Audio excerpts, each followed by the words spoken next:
Nagulat sina Enting sa kanilang hideout dahil bigla kasing nawala si Tanggol at dahil nga wala rin ang kanyang sasakyan, duda si Enting na nagpunta si Tanggol sa kanilang bahay doon sa Quiapo para sundan ang tatay nitong si Rigor. Wala si Tanggol dun! Ha? Wala yung isang kotse. Hindi kasi sundan na naman yung tatay niya. Habang tuwang-tuwa naman ang mga batang tondo dahil naging matagumpay ang plano ni Lucio na maging kanang kamay ni Angkong. Labis ang saya ni Lucio at pinagmalaki niya ang kanyang bagong posisyon bilang leader ng Red Phoenix.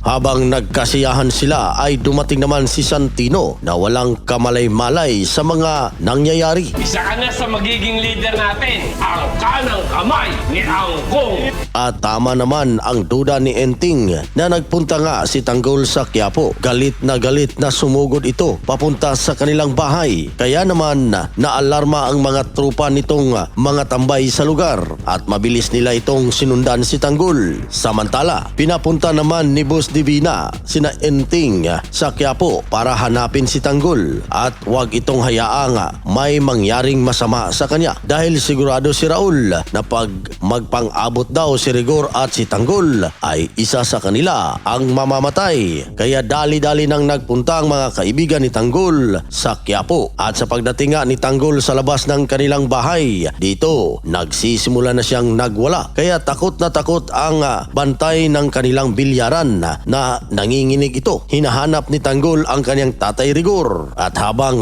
sa itaas ng kanilang bahay, kinumpronta ni Rigor si Marites tungkol sa sinabi ni David sa kanya na may ibang lalaki ito. Pero ayaw ngang kausapin ni Marites si Rigor dahil wala naman daw silang pag-usapan pa. Nagalit si Rigor at sinabi siguro dahil may dahilan kaya hindi siya mapatawad ni Marites. Sino kaya kina Tanggol at Ramon ang unang makapasok sa bahay ni Rigor? At sino kayang mamamatay? Abangan!